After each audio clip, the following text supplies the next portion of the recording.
Welcome back to the Dear Katie podcast. This is Katie Koestner. I am the primary host of the Dear Katie podcast, and we are so delighted to have you take this journey with us on our weekly podcast episodes. I just want to remind everyone to do great self-care.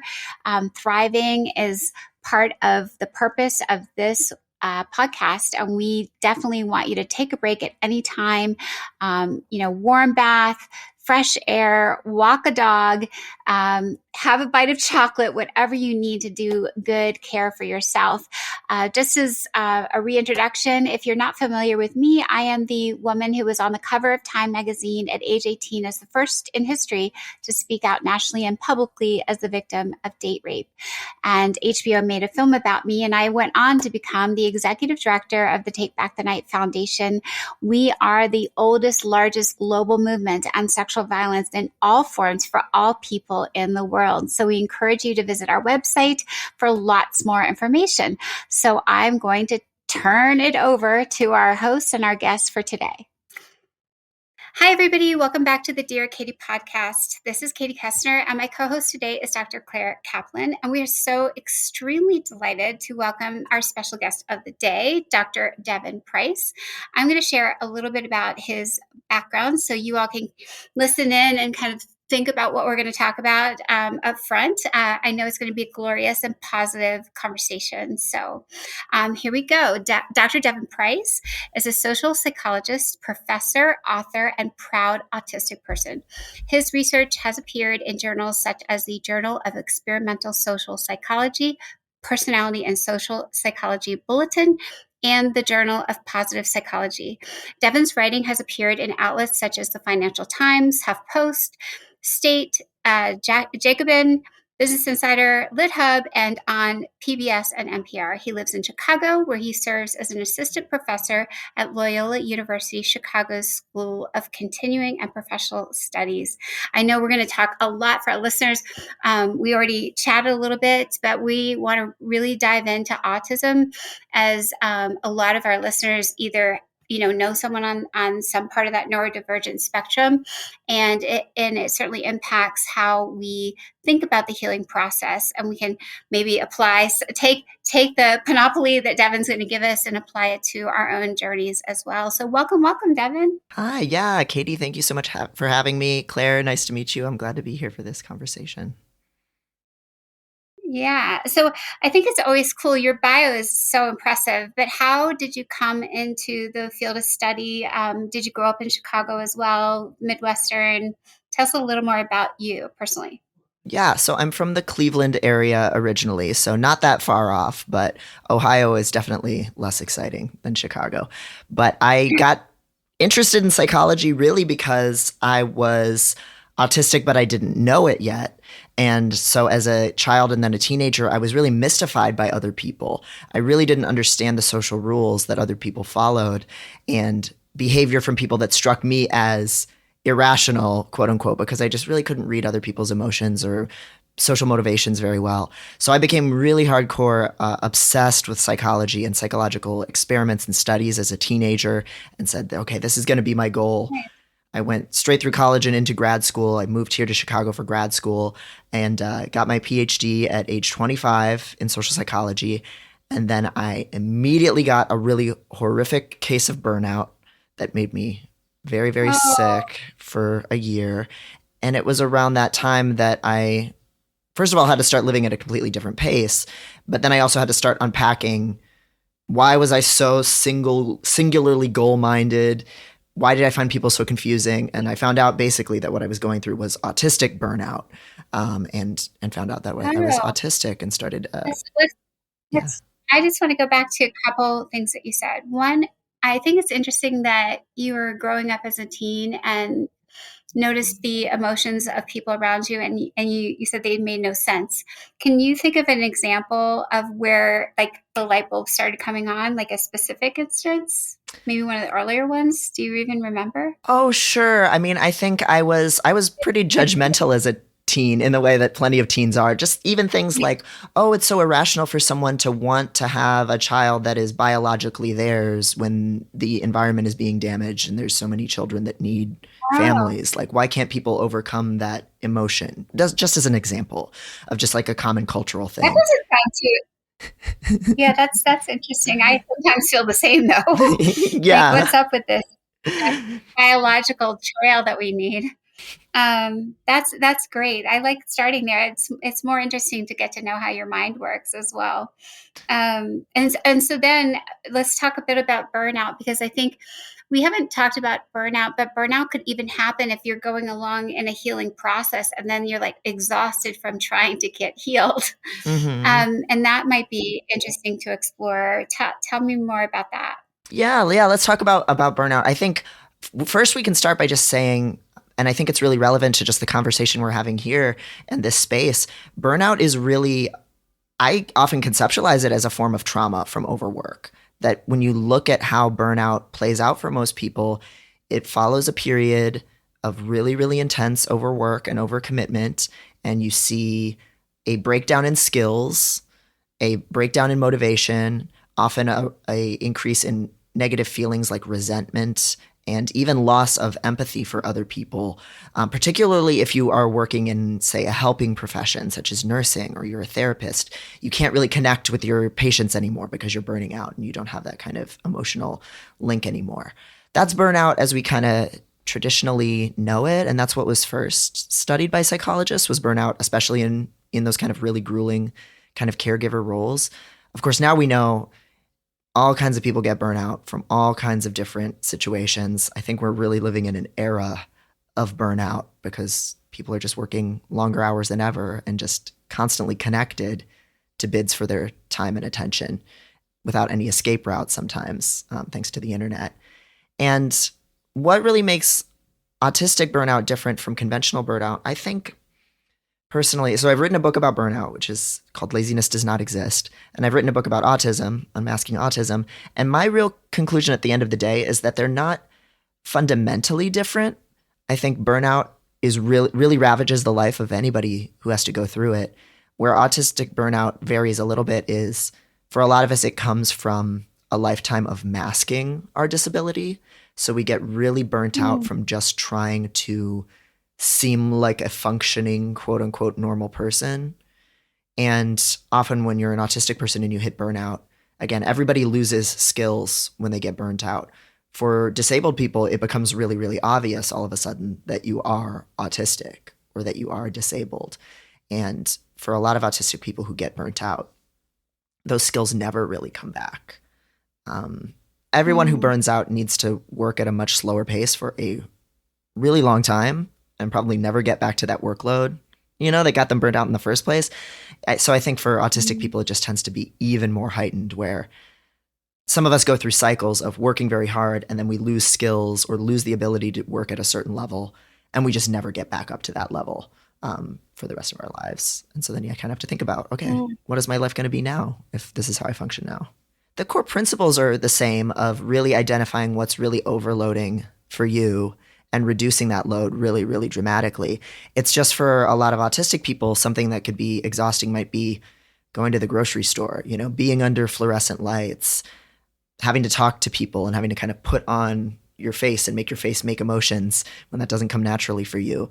Some of the things that can really cause you to burn out might seem like they don't even take any effort to someone else. And so there's even less, I think, sympathy for that change. But I don't want to make it sound like it's easy for anyone to pump the brakes when they're burnt out. Again, I've interviewed so many burnt out people, looked so much in the literature. Most of us are so overworked, regardless of if we have a disability, and it's hard to say, I'm going to let these obligations drop. Who cares if my house is messy? Who cares if I, don't work out every day? Whatever it is, it's hard to do less. As I was listening to you, what I really liked thinking about is I'm taking in the burnout part and how that resonates with the idea of self-care, Mm-hmm. and just taking time to be gracious with yourself and not so harsh on being frustrated when you have to, you said, pump the brakes. And I like what I think it would be really helpful for our listeners to learn some strategies to do that. Like, what are some good ways? And maybe we could even think about them in different categories. Like, you might need to pump the brakes on your relationships with family members, or relationships with friends or a partner. So maybe let's talk about, like, I really like the idea of us going through this part of your work and thinking about this idea. I hate to dwell on burnout, but I really like it. Like, I like thinking Yeah. about, and we can get back out of it after we really discuss it. So let's think about strategies to pull back from, and it might feel toxic or unsupportive, or they're just draining you from everything. So, and you even mentioned, I loved how you said, like, going to the grocery store and having to talk to any human can Mm-hmm. be really challenging. So let's talk about humans in one category and what that might look like to take a human break, a Yes. person break. I think that's a really You know what hard I place. mean? Yeah, absolutely. I think it's a really hard place for people to set boundaries. And I think, particularly for talking about trauma survivors, I think you tend to see a lot of people who are people pleasers, people who weren't encouraged Mm-hmm. to stand up for their boundaries when they were young. Those are often people in that category. And so it's really hard to learn. And I have a whole chapter on this in Laziness Does Not Exist. One of the first things, Good. yeah, it's a huge source of burnout is our relationships. And I think one of the first important things to realize, I have in that book kind of a questionnaire of, okay, does this person need help? It's kind of this decision-making tree. Does this person need help? Or am I just reflexively jumping in because I've always been the caretaker? So that's the first question you have to ask yourself. Then the question is, do they need my help? Because I think sometimes we get confused about the fact that somebody might be struggling, but we might not be the person to do something about it. What's the nature of the relationship? Are we close enough to the person that we can really give something?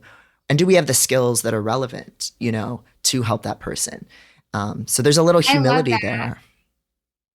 And I also like that you said, I think sometimes some of us who are over helpers, we thrive on this idea of, like, going in to save the day. And sometimes we just do it for our own ego instead of, maybe other and better reasons that the other person really needs from us. Claire, while you were gone, we mapped out a whole podcast discussion board. I didn't know if you were coming back, but I think if you can let me, like, go with it, we did map out like, probably enough to talk about. So okay, so they'll clip out what I just said, but I'll repeat the last part so the editors get it. So we just talked about, the ability to be unhelpful, the importance of being unhelpful when you're not really helpful to someone's survivorship. And to me, that would include asking the wrong questions, like giving them too many are you okay? How are you feeling? Like, sometimes getting asked how you feeling, like, all day long can be exhausting too. Or, like, right, all of these things. So go ahead, Devin. Let's Yeah. talk more about that. Yeah, I even have a piece of advice in Laziness Does Not Exist that challenges the reader to just pick someone every week to disappoint. Because when you disappoint people, yeah, it's very distressing at first. It's kind of a distress tolerance building exercise, which lots of trauma survivors we need, right? When you say no to someone, you feel like you're a bad person, that you're going to get in trouble, that someone's going to go after you, all of these terrible things. And so if you actually decide for yourself, I actually want to get better at doing what I need to do, and that means sometimes people are going to be disappointed, and I need to learn how to live with that. So making a little mental challenge of, okay, who can I let down this week? Who's going to ask something of me and I'm going to actually say no? What invite am I not going to show up for? There's always something every week where somebody's trying to guilt you into doing something. You're not really at capacity. People are projecting some kind of expectation on you. Disappoint that person. Practice being disappointing. The world will not end. I think that's another good place to start. Okay.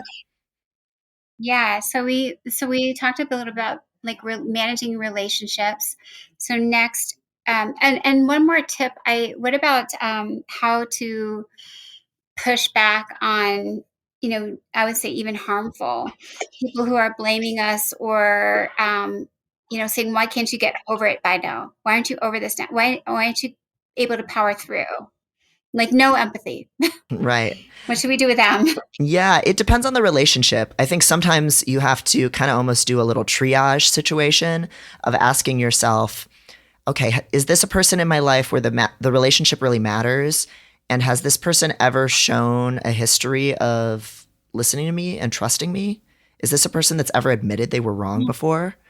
If it's someone like that, then you can really keep emphasizing, no, this really affects me deeply. This is how trauma works. Here's something you can read to help you understand. And those are the people that it's worth working on. But if you kind of go down that list and you realize, oh, this person has never listened to me, they've never respected me, they've never changed their opinion on anything before, I think that's when it becomes time to really build your firewall and say, okay, I'm going to talk to this person less often, I'm going to see them less often, or I'm going to give them just less access to what I'm feeling. I'm just going to keep it kind of superficial and light, because if I tell them I'm having a hard time, there's not going to be any sympathy there. Just letting them in a little bit less. Yeah. Awesome. So if we talked about relationships, and then another part of this kind of stepping back and stepping into a healing process, I think also involves, small things like body image, like internal metrics, like how does my body feel? How, sleep, like self-care things. How can we maybe think about best practices there? Yeah, Just take it one day at a time, 1 hour at a time. I think some of it is first finding what is getting in the way of you being able to listen to your body. Sometimes it is, again, work. If you're like me and you're at the computer all day long, you start to ignore your body and detach from even just small hunger cues or needing to go to the bathroom. And those things can really snowball into you not taking care of yourself when you're ill and just having all of this stress that you're not dealing with. And again, survivors already tend to dissociate from their bodies a lot.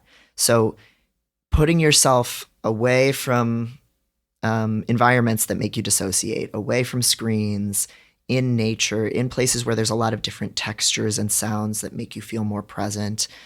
I guess it's a little bit of a cliche to talk about mindfulness, but it really is an important thing to practice what feeling more attuned to your physical environment means for you. And another thing that I like to challenge people to do sometimes is this is another one of those kind of flipping your instinct on its head pieces of advice. If you're someone who tends to downplay your needs all of the time, set a goal for yourself of every time you enter a new space or a new situation, find one thing about it that's wrong. One thing that you would want to change. Is the room too cold? Are the lights too bright? Is somebody standing too close to you? If your instinct is always to kind of downplay your needs and not be a complainer, not make waves, you kind of want to challenge yourself to start thinking of things you can request to have changed. Really putting your needs forward and letting even a small little bit of discomfort be something that's worth speaking about. And after you practice that for a while, you get better at noticing how you're feeling. When you're no longer afraid to say, hey, can we roll the windows down? Or hey, can you turn down the music? Or just little things like that. You're acting like... I love that.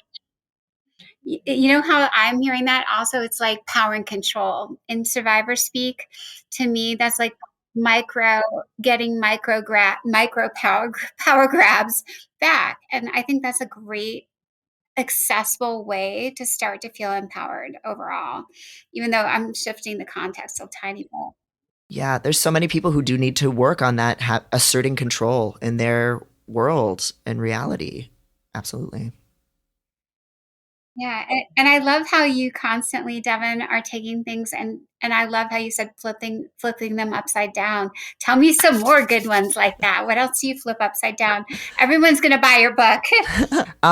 One that kind of comes to mind for me is also a lot of ways in which people, marginalized people, survivors, oppressed people, we tend to think that it's our emotions that are the problem. So, for example, you mentioned like body image or healing in your body.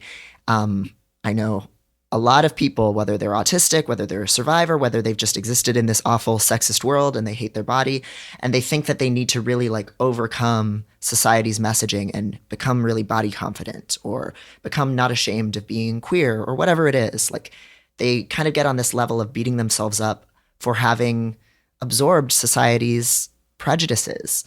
And one thing that I kind of like to remind people sometimes is that you having those feelings is not a personal failure.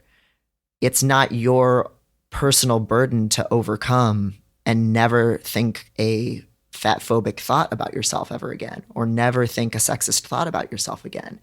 It's actually okay for those feelings and thoughts to exist inside of you, even though it really is awful to have to experience. You don't have to like have this incredible willpower to overcome all insecurity. What matters is your behavior. So if you're taking better care of your body, it's okay if you still sometimes feel or think not so kind things about it.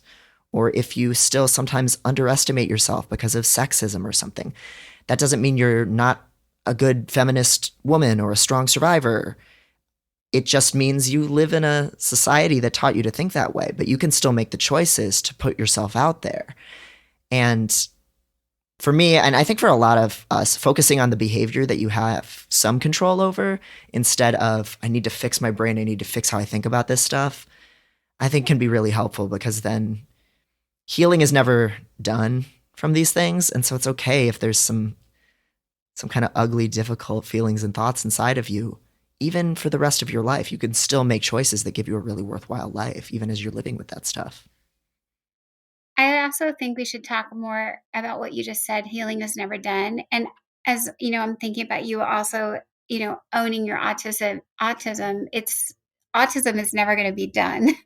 There's some similarities, and when we set forth a norm, and I think that's one of the themes we're talking about is what is normative is just thrust upon us as a hypothetical, and a guilt trip and a never-ending treadmill. And I think it's so important to find all the strategies we can to adjust the norm and say, I'm good with where I am now. Right? I'm different and I'm always evolving. So what if we talked a little more about that idea of social, I think it's great. It's social psychology. So how does that environmental and community impact our sense of norm? And sometimes is it helpful to go find a whole new community and see how they look and feel about the world? What are your thoughts on those things? I think absolutely it can be so healing to get yourself outside of the community you've been operating in and surround yourself with more people who understand some of the struggles you're going through. That's such a huge moment of healing for many autistic people. So much of our disability is just the outside world thinking we're really strange or not behaving appropriately. But the second you take yourself out of that neurotypical norm and put yourself in a room full of autistic people, it's so healing. You see people rocking in back and forth in place and chattering about their special interests and, having a flat monotone voice and not feeling like they have to modulate their facial expressions. And all of a sudden, if you're someone like that, you don't feel so broken and weird and you can actually relax for the first time. And I think we can extrapolate that to survivors so easily, where you're never going to be the person that you were before things happened. And you can drive yourself kind of crazy trying to undo your trauma symptoms or undo the way that that's affected you. And then that gets in the way of acceptance and being around other people who are living with hypervigilance or intrusive thoughts of death or just, really hard negative things, but they're still living and they can have a full, rich life and are a full, rich human being that way. It makes you feel a lot less broken. And you also get modeled for you in how other people are coping, ways to live with the way that you work rather than trying to change who you are or how you work in that moment. And I think that's really huge for a lot of us. I'm thinking now of someone actually that you should have on the podcast, a colleague of mine, Sarah Casper, who runs out of Brooklyn, this group called Comprehensive Consent. And she talks a lot about how a lot of the ways that campuses mishandle prevention. They focus so much on individual behavior, and you need to get enthusiastic consent, and you need to, take these steps to avoid being victimized. It's all focused on an individual moment between two individual young people and what's going to happen, rather than the societal and structural systems that set people up for being more vulnerable, or never having really had their body autonomy respected. We preach to teenagers now, for example, that they should care a great deal about consent, but have we actually honored their consent anytime they've gone to the doctor, or anytime they've wanted to get up and use the bathroom when they're in school and they're not allowed to even do that most basic act of taking care of their body, but because they're like a child, they're not allowed to do that by the schooling institution. There's all these institutional forces that really just chip away at a person's autonomy and voice and ability to access some of the things we were already talking about before, their bodily needs and feelings. And so I think especially that's true when you also add into the conversation disability, because we're using a neurotypical cookie cutter and trying to force everybody into that shape. So I think for anybody who cares about these issues, I think we really do need to start thinking way more systemically about how do we give more people, all people, way more freedom over their body and their freedom of movement throughout a space and their ability to learn at their own speed and at their own pace, all kinds of different things. If we really want to see less traumatic violence and abuse, because a lot of times those things happen in the context of something like a church or your academic advisor or someone who has institutional power over you. So we really have to kind of change up the structures of institutional power if we really want to see fewer people getting abused and mistreated, first and foremost, but also just those quiet traumas of never learning your own voice and never having a life that's fully your own. We also need to kind of work on. Yeah, Devon, let's talk more about that aspect of vulnerability to victimization, especially for neurodivergent folks. Like, what do you think some of the things that we are very, like, I've read only a smidge and you're the expert. And, some of those things, like taking in all of this data and maybe not being as clued into cues, does that make sense at all? Like, I Yeah. don't know if there are such a thing. Like, Yes. Oh, sorry, go ahead. yeah, I'm just thinking, like, what I've read is you're a lot of autism. Well, there's so many different parts of autism, but one thing I was just thinking about is if you're someone who is so able to take in all these sounds and all these smells and all of these things, I thought of two things. Like, you're taking in all of this information and maybe not processing it the same way to say, like, oh, that cue and that cue, those are bad things about this situation or this person or this environment. And then the other thing I was thinking is the healing process for someone at the moment of their, or the times of abuse, the moment of a rape or the times of abuse. There's so many things. Like, I was triggered by the smell of a cigarette or the sight of the guy's, like, same haircut. Mm-hmm. I had some very specific details, but I'm worried if I had taken even more details in, I'd have like 1,000 triggers.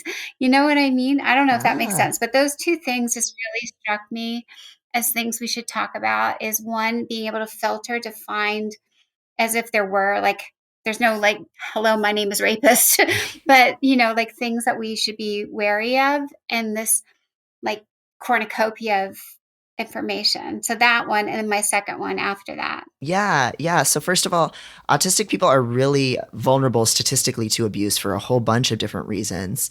The first is just the socioeconomic factor of 85% of us are unemployed or underemployed.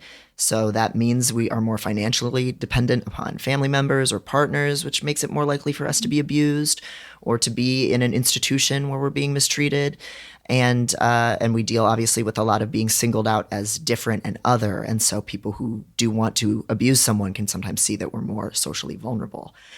And And to your point, there are often elements of social cues that operate really differently for us. So often neurotypical people can't tell when we're distressed. It often looks pretty flat or disengaged to them.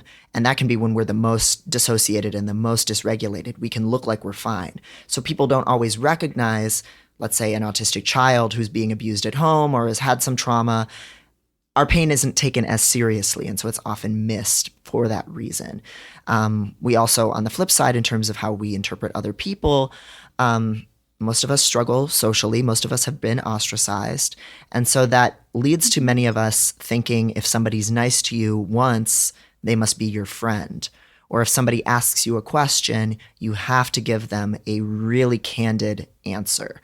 We give more of ourselves away a little bit more freely to other people than your average non-autistic person, which means it is, again, easier for us to kind of fall in really close with an abuser, end up in some kind of codependent dynamic, trust someone who we really shouldn't be giving information about where we live or where we work, and makes it easier for us to be preyed upon.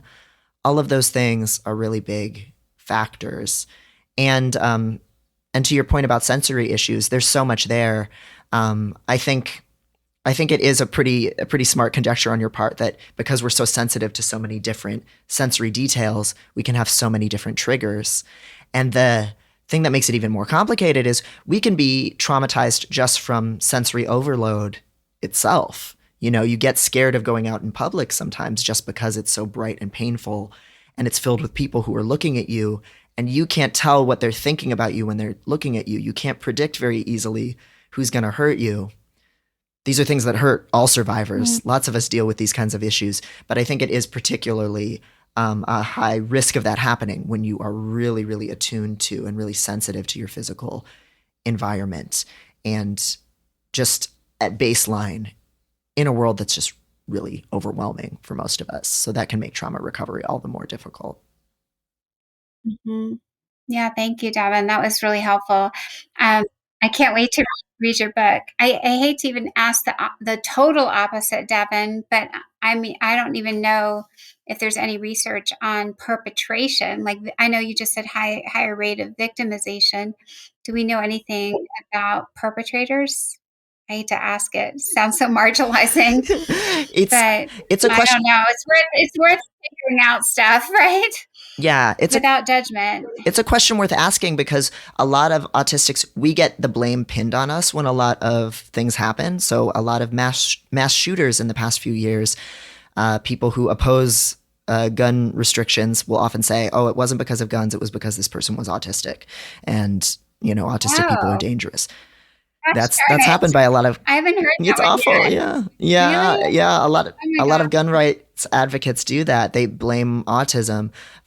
We get pigeonholed as all of these really negative things: antisocial, not not respecting boundaries. Autistic men, I think in particular, get pigeonholed as creepy, invasive, all of these kinds of things. The data do not bear that out.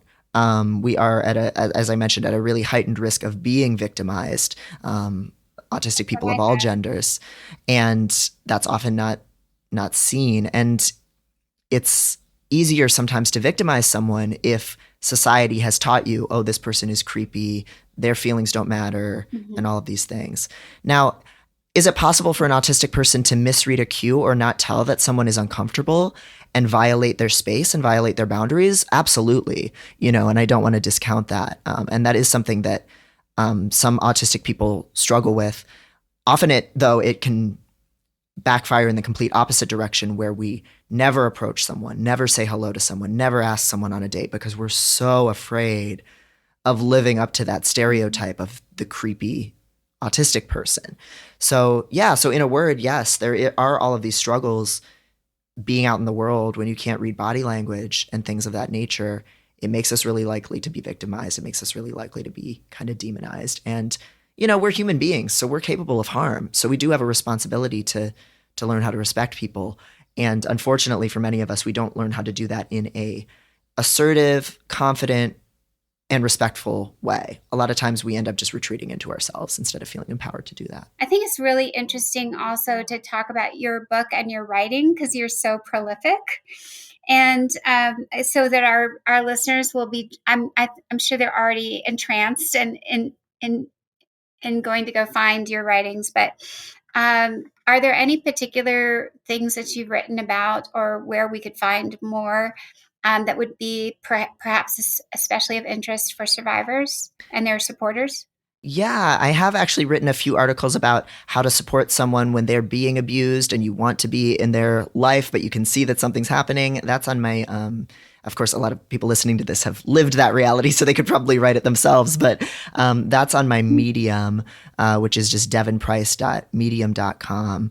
I write regularly there about a lot of different kind of mental health related topics. So just today, I just published a guide on how to support someone in your life if they're suicidal while still respecting their autonomy, because that's something gets taken away from suicidal people a lot. They get forced into an institution instead of somebody saying, okay, your life is still your own, your body is still your own, and I don't want to further traumatize you by taking away that control as much as I want to help you survive. So wow. Yeah, that's something. That sounds so powerful. I think that sounds like such a tightrope to walk. And where do we actually step in and hold their hand and keep walking as they're on the tightrope? And when do we yank them off? And so that sounds fabulous. I definitely want to take a. It's on your website. Mm-hmm, yeah, you just put it up on your website. Yeah. So it's just devonprice.medium.com, and I try to make everything free to read and no paywall and everything like that, because I know the people who seek it out are people in crisis. So, got to get it out there. Oh my God, for sure. Anything else, like as we kind of go toward the end of our conversation, is there anything else you think that would be especially helpful for anything else you have coming up that we could anticipate? Are you going to hang out in Chicago and keep teaching there at Loyola for a while? If somebody's like looking for colleges next year, just so we know a little bit more about what's next for you. Yeah. So I just have my third book just came out. It's called Unlearning Shame. So that's probably relevant, I think, a little bit. And it's all about just the shame we internalize and how to move away from isolating ourselves from other people so that we can kind of build the communities that we need in a world that can feel very, very menacing right now. And in terms of what's next, I'm working on a sequel to my book on autism. It's called Unmasking for Life, and it's just about kind of the self-advocacy skills that a lot of disabled people need to develop in order to build a life for ourselves that works with our disability instead of trying to be neurotypical. So that comes out next year. So yeah, I've been staying busy. I'll say, well, it's been such a pleasure to talk with you and chat about some of your work and just think about survivorship from your vantage point and your experience. So thank you so much for joining us. And I know Claire is glad she could be here too. Yeah, she says thank you. But again, please, for our listeners, please go and find more about Devon Price's work. I feel Dr. Price has a lot to offer in many different dimensions that may not speak to a book on survivorship, but they certainly are all related very closely to the topic. And I just want to continue to ask our listeners to follow, listen, join together every day. We take a step. We might take one back, but a step forward is just part of that growth and healing and finding not necessarily all different person, but finding a new good place to be. So thank you for continuing the journey on the Dear Katie podcast. Take care. Thank you again, everybody, for joining another episode of the Dear Katie podcast. I hope very much you found today's episode helpful, empowering, and a way to take another step in that long journey toward healing and supporting those we care about, learning about sexual violence prevention, and also survivor support.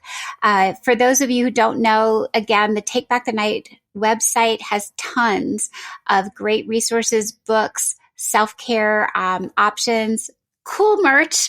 If you're feeling like you need a wearable, we have great t-shirts. Of course, we would love it if you follow along on our free newsletter with news and events going on around the country and even around the globe. And finally, don't forget to like us and follow us on Facebook and Instagram. You'll find our entire community popping up here and there, and recaps of our podcast episodes as well. So together we shatter the silence, and together we end the violence. Take care.